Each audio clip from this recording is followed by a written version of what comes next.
একটা ইমেইল। যেভাবে লিখছেন আমি সেভাবেই পড়ার চেষ্টা করছি। নমস্কার রাসেল ভাই, ভালো আছেন নিশ্চয়ই? আমি শোভন, কলকাতায় ভবানীপুরে থাকি। ঘটনাটি একটি বাড়িকে নিয়ে। ঘটনাটি আপনাদের ভয়ের লাগবে কিনা জানি না, তবে এই বাড়িটি প্রত্যক্ষ করা কিছু মুহূর্ত আপনাদের সাথে শেয়ার করছি। আমি এই বাড়ির নাম উল্লেখ করছি আপনার জানার উদ্দেশ্যে, কিন্তু আপনি নামটি শ্রোতাদের না জানালে কৃতজ্ঞতা বোধ করব। এইবার ঘটনায় আসা যাক। আমি আর আমার এক বন্ধু এই বছরের ফেব্রুয়ারি মাসে কালিম্পং বেড়াতে গিয়েছিলাম। চারিদিকে ঠান্ডা বাতাস, গাছপালায় পাহাড়ে ঘেরা খুবই সুন্দর পরিবেশ সেখানে, ঠিক যেন একটা ছোটখাটো স্বর্গরাজ্য। আমরা কালিম্পংয়ে পৌঁছে একটা গাড়ি হায়ার করে সেই বাড়িটির উদ্দেশ্যে রওনা হলাম। প্রথমে ড্রাইভার ওখানে যেতে রাজি হচ্ছিল না, একটু বেশি ভাড়ার লোভ দেখিয়ে জোরাজুরি করতে সে রাজি হল। ইন্টারনেটে সার্চ দিলে এই বাড়িটি সম্পর্কে সবিস্তারে জানতে পারবেন। প্রথমে ড্রাইভার দুপুর 2:17 নাগাদ আমরা ওখানে পৌঁছালাম। বাড়িটি অনেক বড় আর পুরনো। বাড়িটার দেয়ালে বেশ কিছু জায়গা পরগাছায় ঢেকে গেছে। মেইন গেট থেকে বাড়ির ভেতরে যাওয়ার জন্য ছোট একটা রাস্তা, রাস্তার দুপাশে ছোট ছোট গাছ লাগানো, আর তার পাশে ফাঁকা জায়গায় ছোট গার্ডেনের মতো। বাড়ির দুপাশে একটু পেছনের দিকে লম্বা কিছু গাছ রয়েছে, আর বাদিকে ঘন জঙ্গল, তারপর পাহাড়। আমরা বাড়িতে প্রবেশ করলাম। ভেতরটা কাঠের, সব আশপাশ আসবাবপত্র কিছু ছবি দিয়ে খুবই সুন্দরভাবে সাজানো। রুমের মেঝেটা ম্যাপল দিয়ে বানানো। তবে হোটেল হলেও সেখানে তেমন মানুষজন চোখে পড়ছিল না। বাড়িতে ঢুকে রিসেপশনে কিছু সময় ম্যানেজারের সাথে কথা বলে রুমের দিকে চলে গেলাম। আমাদের থাকার জন্য দোতলায় ডান দিকে প্রথম ঘরটি খুলে দেয়া হলো। ঘরটি বেশ বড় ও সুন্দর। আসলে ইংরেজিদের তৈরি বাড়ি সুন্দরই হয়ে থাকে। এই জায়গাটি খুব নির্জন এবং একটু অন্ধকারাচ্ছন্ন। এখান থেকে বাজার বা জনবসতি বেশ কিছুটা দূরেই। আমরা ফ্রেশ হয়ে একটু রেস্ট নিয়ে 7টা নাগাদ একটু জায়গাটা ঘুরে দেখবো ভেবে নিচে নামলাম। আমাদের বাইরে যেতে দেখে ম্যানেজার আমাদের ডাক দিল এবং তার কাছে বসতে বলল। বছর 55 কি 56 এই ভদ্রলোকের আচরণ খুবই বন্ধুসুলভ, আতিথেয়তা একেবারে পারদর্শী। আমরা অনেক সময় তার সাথে বসে আড্ডা দিলাম। তারপর তিনি আমাদের রাতে খাওয়া দাওয়া করে রুমেই থাকতে বললেন। ঘর থেকে অযথা এদিক ওদিক ঘোরাঘুরি করতে নিষেধ করলেন। আবারও বলেন যে দরজার বাইরে যদি কোনো ধরনের শব্দ হয় তাহলে সেটা ওয়েট করতে, যদি কোনো প্রবলেম হয় তাহলে তাকে কল করতে, উনি না আসা পর্যন্ত যেন দরজা না খোলা হয়। আমরা ম্যানেজারের কথা মতোই চলতে শুরু করলাম। মাঝে 2 দিন খুব স্বাভাবিকভাবেই কাটলো। তৃতীয় দিন থেকে ঝামেলা শুরু হলো। রাত 11:43 হবে। খাওয়া দাওয়া করে আমি বিছানায় বসে বই পড়ছিলাম। আমার বন্ধুটি ফোন ঘাঁটছিল, দুজনেই জেগে। হঠাৎ করিডোরের ডান দিক থেকে কেউ মেঝের ওপর পা ঘষে ঘষে আমাদের রুমের বাইরে এসে দাঁড়ালো। তারপর দরজায় 3 বার ঠক ঠক ঠক করে শব্দ করে আবার পা ঘষে ঘষে বাঁ দিকে চলে গেল। আমরা দুজনেই শব্দটা শুনতে পেলাম। আমার বন্ধুটি বলে উঠল, কে কে ওখানে? কোনো উত্তর না পাওয়ায় সে বাইরে বেরোনোর জন্য দরজার কাছে এগিয়ে গেল। আমি বললাম, দাঁড়া, একা যাস না। দরজা খুলে দুজনে একসাথে বেরিয়ে কিছুই দেখতে পেলাম না। সবকিছুই স্বাভাবিক। দুজনেরই মনে হতে লাগলো অনেক প্রশ্ন জাগছিল মনের ভেতর। মনের ভুল ভেবে দুজনেই শুয়ে পড়লাম। নেক্সট দিন সকালে আমি ম্যানেজারের কাছে ঘটনাটি শেয়ার করি। আমার কথা শুনে উনি বললেন, এইসব ছোটখাটো শব্দে কান দেবেন না, মাঝে মাঝে এরকম হয়, তবে ভয় পাবেন না, রূপ থেকে বেরোবেন না, আমায় কল করবেন, আমি আসবো। আবার সেই রাতেরই একটা ঘটনা ঘটল। আমি অনেক রাত পর্যন্ত জেগে বই পড়ছিলাম। আমার বন্ধুটি ঘুমাচ্ছিল। আমি স্মোক করার জন্য জানালার কাছে দাঁড়িয়ে একটা সিগারেট জ্বালিয়ে বাইরের দিকে তাকিয়েছিলাম। চাঁদের আলোয় আর অন্ধকারে বেশ অলৌকিক একটা পরিবেশ তৈরি হয়েছিল তখন। হঠাৎ আমি দেখলাম একটা গাছের মাথা থেকে মাটির দিকে মানুষের মতো আকৃতির কিছু একটা, কিন্তু খুব অস্পষ্ট একটা অবয়ব টিকটিকির মতো নেমে আসছে। মোটামুটি বোঝা যাচ্ছে মাথাটা নিচের দিকে, পাটা ওপরের দিকে। ওটি নিচে নেমে হামাগুড়ি দিয়ে জঙ্গলের ভেতর চলে গেল। এই দৃশ্যটি দেখে আমার সমস্ত শরীর বরফের মতো জমে গিয়েছিল। নড়াচড়া করতে পারছিলাম না, মুখ থেকে কোনো সাউন্ড বের করতে পারছিলাম না। আঙুলে সিগারেট ছ্যাঁকায় বডিটা হালকা হয়ে গেল। তখন আমার পুরো শরীরে ঘাম। হাতে থাকা সিগারেটটা কখন শেষ হয়ে গেছে কোনো খেয়ালই নেই আমার। আমি সেই রাতটা অনেক ভয়ে জেগেই কাটিয়ে দিলাম। বাড়ির কাজের লোকজনদের সাথে এই বিষয়ে কথা বলতে গেলে তারা কিছুই বলতে চায় না। আমার খুব অস্বস্তি লাগা শুরু করলো। আমি ফ্রেন্ডকে সব কথা জানালাম এবং আমরা দুজন ফ্রেন্ড ঠিক করলাম পরের দিন আমরা এই বাড়িটা ত্যাগ করে কলকাতায় চলে যাব। যাই হোক, আমরা রাতে ডিনার করে জামা কাপড় প্যাক করে তাড়াতাড়ি শুয়ে পড়েছিলাম। রাত প্রায় 1:30 কি 2টা নাগাদ আমার ফ্রেন্ডটি তার জল খাবারের প্রয়োজন হয় এবং সে বিছানা থেকে নেমে বাদিকে টেবিলে রাখা গ্লাসে করে জল খেয়ে বিছানার দিকে আসবে। এই সময় সে দেখল তার রুমের দরজাটা আস্তে খুলে গেল। তখন রুমে হালকা একটা নাইট বাল্ব জ্বলছিল আর বাইরে করিডোর থেকে লাইটের আলো ঘরে আসছিল।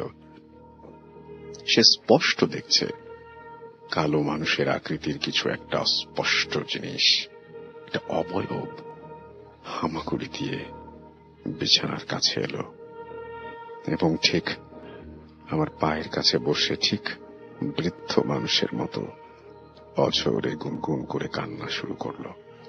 আমার বন্ধুটি এই দৃশ্য দেখে আর ঠিক থাকতে পারেনি। সে চিৎকার দিয়ে অজ্ঞান হয়ে মেঝেতে পড়ে যায়। আমি চিৎকার শুনে লাফ দিয়ে উঠে বিছানা থেকে নেমে লাইট অন করতেই দেখি ও মেঝেতে পড়ে আছে। আমি নানাভাবে চেষ্টা করছিলাম ওর জ্ঞান ফেরানোর। ইতোমধ্যে নিচে থেকে সবাই ছুটে এলো ঘরে। সবাই অনেক চেষ্টা করলাম, কিন্তু ওর জ্ঞান ফিরল না। অনেক টেনশনে বাকি রাতটা জেগেই কাটালাম। আমি খুব ভয় পেয়েছিলাম যদি ওর কিছু হয়ে যায় তাহলে ওর বাবা মাকে কি জবাব দেব। তাই ভেবে পরের দিন সকালে ওর জ্ঞান ফিরল। সুস্থ হবার পর সবকিছু আমাদের জানালো। আমি ম্যানেজারের দিকে রাগের দৃষ্টি নিয়ে তাকাতেই সে সবকিছু বলতে শুরু করলো। বাড়িটা 90 বছর ধরে এরকম ভাবেই দাঁড়িয়ে আছে। বাড়িটা অনেক কিছু দেখেছে, অনেক ইতিহাস জড়িয়ে আছে বাড়িটাকে নিয়ে। জর্জ মর্গান নামে একজন ইংরেজ ভদ্রলোক 1930 সালে এই বাড়িটি নির্মাণ করেন। এখানে তার স্ত্রী ও এক সন্তান নিয়ে তিনি থাকতেন। শোনা যায় কোন এক অজানা কারণে তিনি একদিন তার স্ত্রী ও সন্তানকে হত্যা করেন এবং নিজেও পরে মারা যান। তারপর থেকেই সব অদ্ভুত ধরনের ঘটনা ঘটা শুরু করে এখানে। ওনার মৃত্যুর পর অনেকদিন এই বাড়িটা ফাঁকা পড়েছিল। স্বাধীনতার পরে সরকারের অধীনে এই বাড়িটি চলে যায়।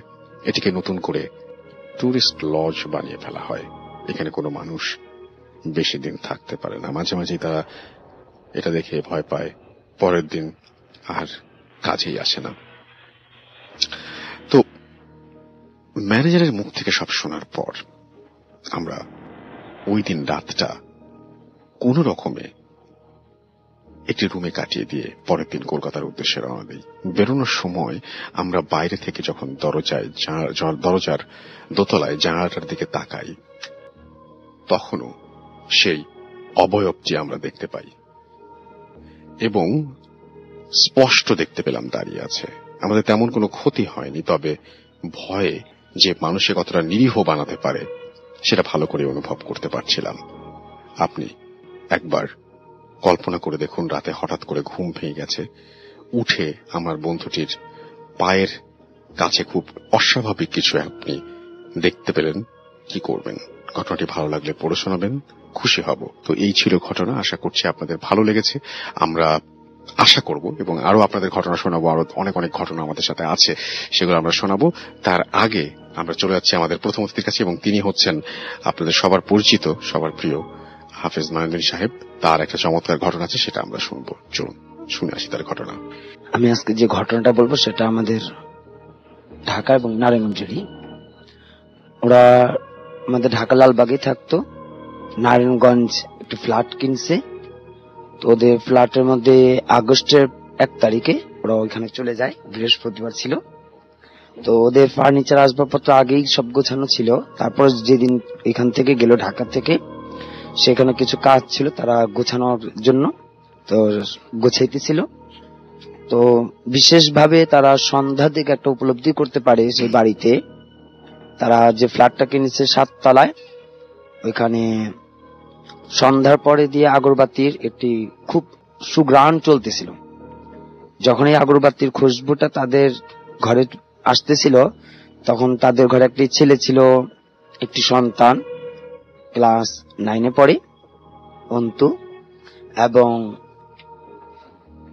ওই ঘরের মধ্যে ওই অন্তু এবং তার মা এবং তার আরো কিছু যে আত্মীয় স্বজনরা ছিল, কিছু কিছু মানুষের মাথা ব্যথা ধরে যায়, প্রচন্ড মাথা ব্যথা করতে থাকে।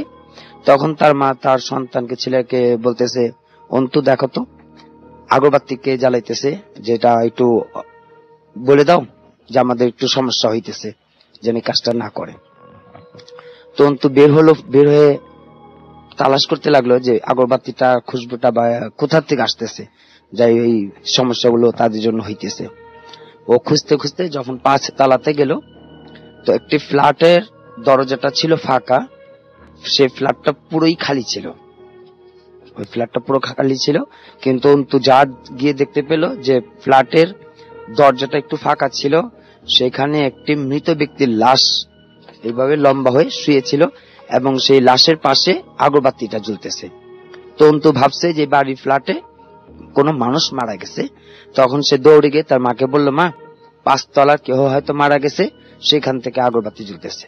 তখন অন্তুর মা বলল, ঠিক আছে, দরজা বন্ধ করে দাও, আর যাওয়া লাগবে না।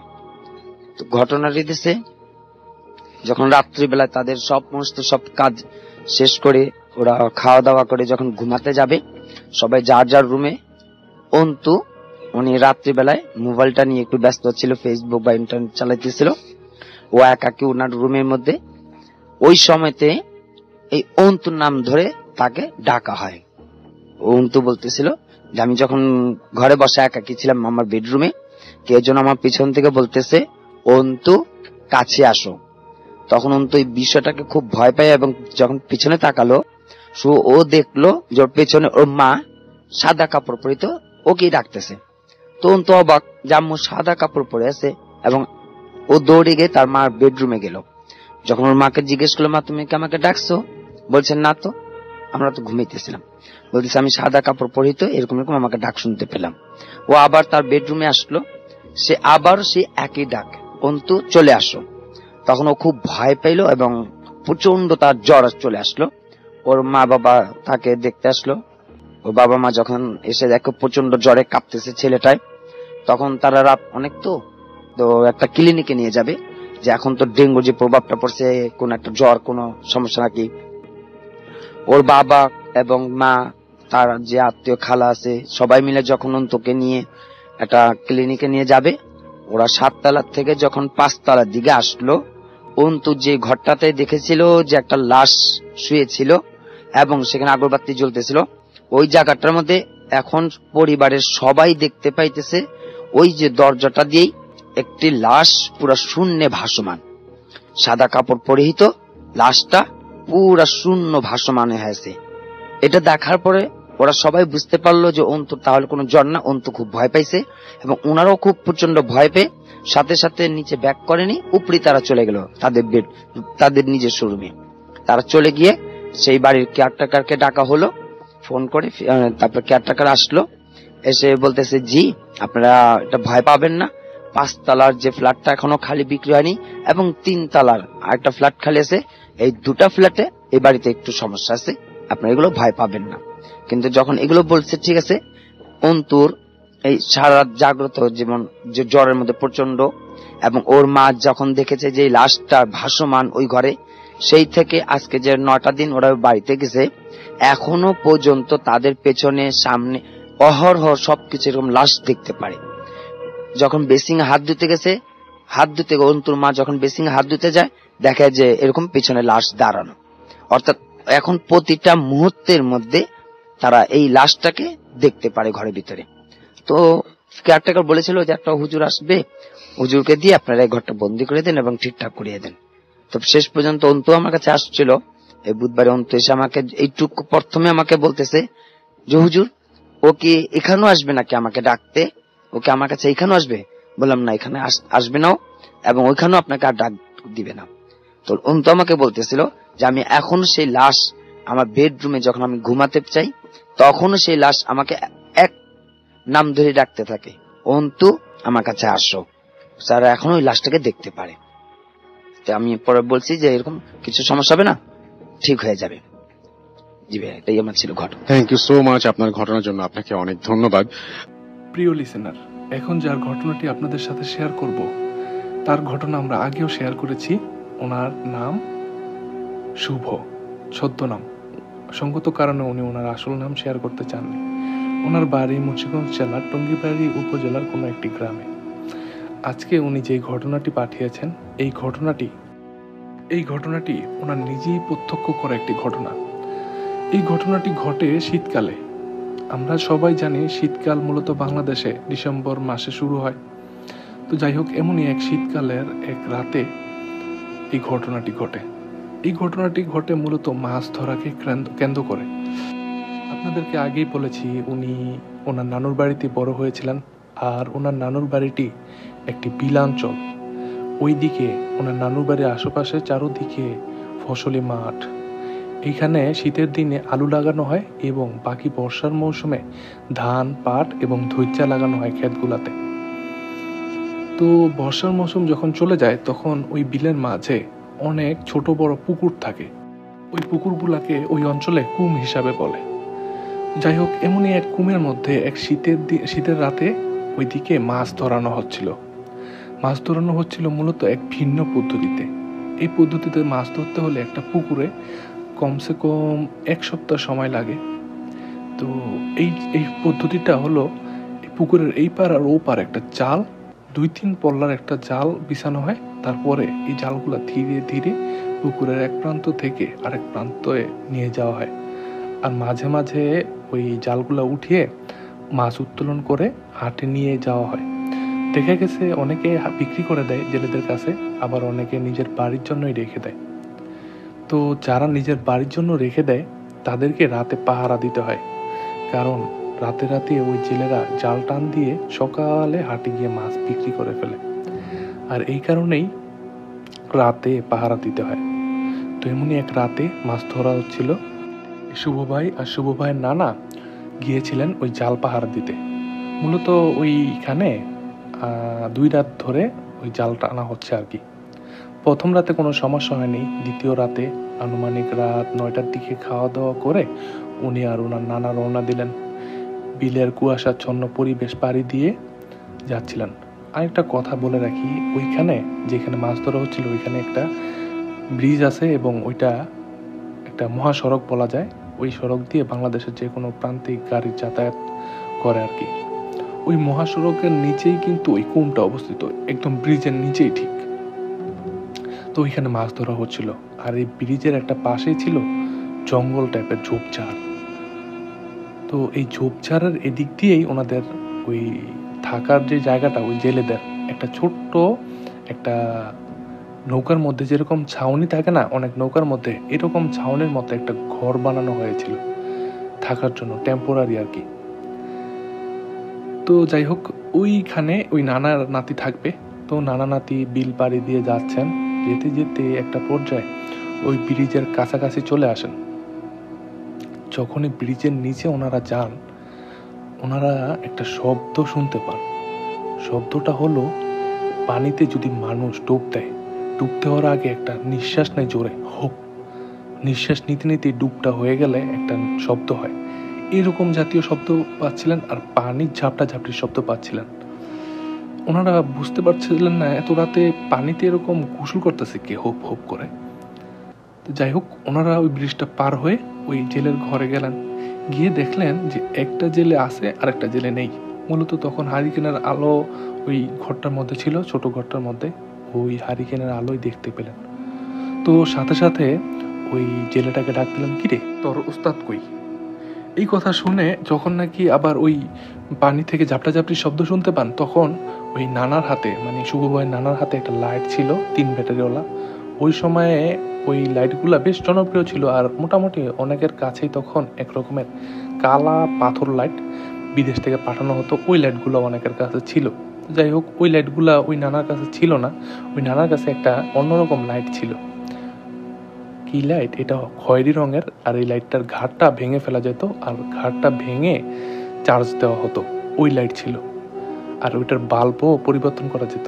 যাই হোক, ওই লাইটের আলো ওই পুকুরের মধ্যে মারেন, আর একটা দৃশ্য দেখতে পান যে ওইখানে থাকা জেলেদের মধ্যে একটা জেলে পুকুরের পানিতে অনবরত ডুব দিচ্ছে আর হুপ হুপ শব্দ হচ্ছে। আর ও কিন্তু নিজেকে ছাড়ানোর চেষ্টা করছে না। একদম একটা মনে হচ্ছে একটা ঘুমন্ত মানুষ যদি হাঁটাচলা করে, ওই মানুষটার একটা শারীরিক ভাবভঙ্গি কিরকম দেখা যাবে, ওই মানুষটার ভাবভঙ্গি এরকম দেখা গেছে। ওর শুধু মুখ দিয়ে আওয়াজ হচ্ছে, কিন্তু হাত দিয়ে ঝাপটা ঝাপটি করছে না। আর ওনাকে ডুব দেওয়া হচ্ছে, মনে হচ্ছে কিছু একটা জিনিস জোর করে ওনাকে ডুব দেওয়া হচ্ছে। এই দৃশ্য দেখে ওই যে সাথে থাকা আরেকটা ছেলে, ও কি করে, ওই পুকুরের মধ্যে লাফ দিয়ে নেমে পড়ে সাঁতরে গিয়ে ওনাকে তুলে আনা হয়। মূলত উনি ওনার বুক ফুটিয়ে পানির কাছাকাছি চলে গিয়েছিলেন। এরকম একটা দূরত্বে উনি সাঁতরে গিয়ে ওনাকে টেনে তুলে আনার পর যখনই উনি ওনাকে স্পর্শ করেন, তখনই নাকি ওনার আর কোনো স্মৃতিশক্তি নাই, মানে উনি হয়তো তখনই বেহুশ হয়ে গেছেন। যাই হোক, অনেক কষ্টে ওনাকে পাড়ে তুলে নিয়ে আসলেন। পাড়ে নিয়ে আসার পর ওই রাতে ওনাকে সেবা সুস্থ করে বিশ্রাম নেওয়ার জন্য শুয়ে রাখা হয়। ওইখানে 2টা ঘর ছিল, আর একটা ঘরে জেলেরা থাকতো, আর একটা ঘরে ওই নানা নাতি থাকতো আর কি। তো নানা নাতি ওই ঘরে গিয়ে শুয়ে পড়লেন। কিছুক্ষণ পরে হঠাৎ চিল্লাচিল্লির শব্দ পেয়ে নানা নাতি ওই ঘরে গিয়ে দেখেন যে জেলেটা পানিতে চুবানি খাচ্ছিল, ওই জেলেটাকে আরেকটা জেলে টেনে ধরে রাখার চেষ্টা করছেন। আর ওই জেলেটা কিছুতেই ওইখানে থাকতে চাচ্ছেন না। উনি তো অকথ্য ভাষায় ওনাকে গালাগালি করছে, আর ওনাকে ঝাপটা ঝাপটি করছে ছুটে যাওয়ার জন্য। তখন গিয়ে ওই নানা নাতি ওনাকে শক্ত করে ধরে খুব কষ্টে ওনাকে শান্ত করানো হয়।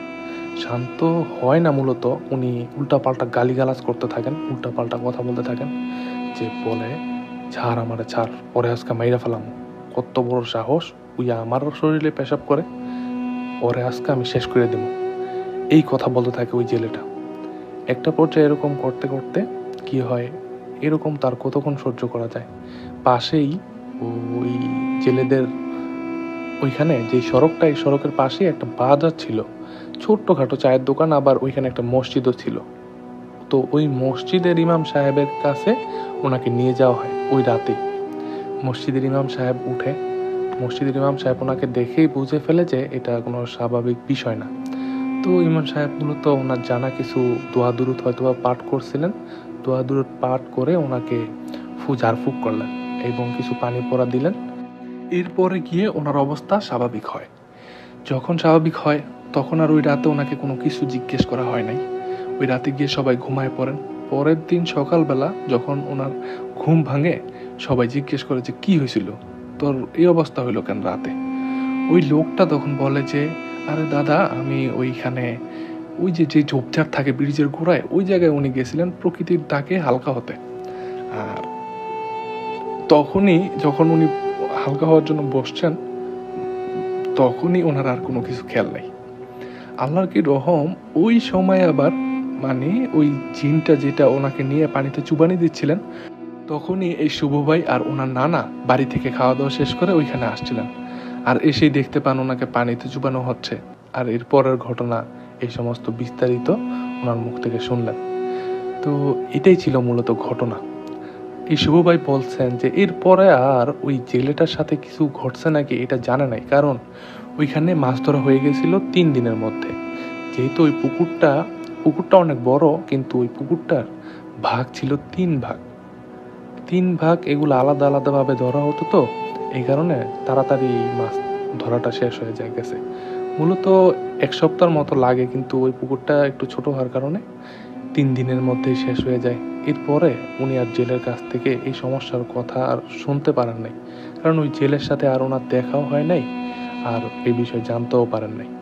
যাই হোক, উনি যতটুকু দেখেছেন অতটুকুই আমাদের কাছে শেয়ার করেছেন, এবং এই ঘটনাটা একটা সত্য বাস্তব ঘটনা, ওনার নিজের চোখে দেখা ঘটনা আমাদেরকে জানিয়েছেন। তো আশা করছি এই ঘটনাটি আপনাদের সকলের কাছে ভালো লাগছে, এবং ভালো যদি লেগে থাকে তাহলে ঘটনাটিতে লাইক করে অবশ্যই কমেন্টের মাধ্যমে জানাবেন যে আপনাদের কেমন লাগলো এই ঘটনাটি। আর আমার চ্যানেলটিকে সাবস্ক্রাইব করবেন, চ্যানেলটিকে সাবস্ক্রাইব করে আমার পাশে থাকবেন। তো আজকের ঘটনা এই পর্যন্তই ছিল। আবারও হাজির হচ্ছি আপনাদের মাঝে নতুন আরও একটি ভয়ের ঘটনা নিয়ে। ততক্ষণ পর্যন্ত সকলেই ভালো থাকুন, নিরাপদে থাকুন, আর আল্লাহর হেফাজতে থাকুন। আল্লাহ হাফেজ।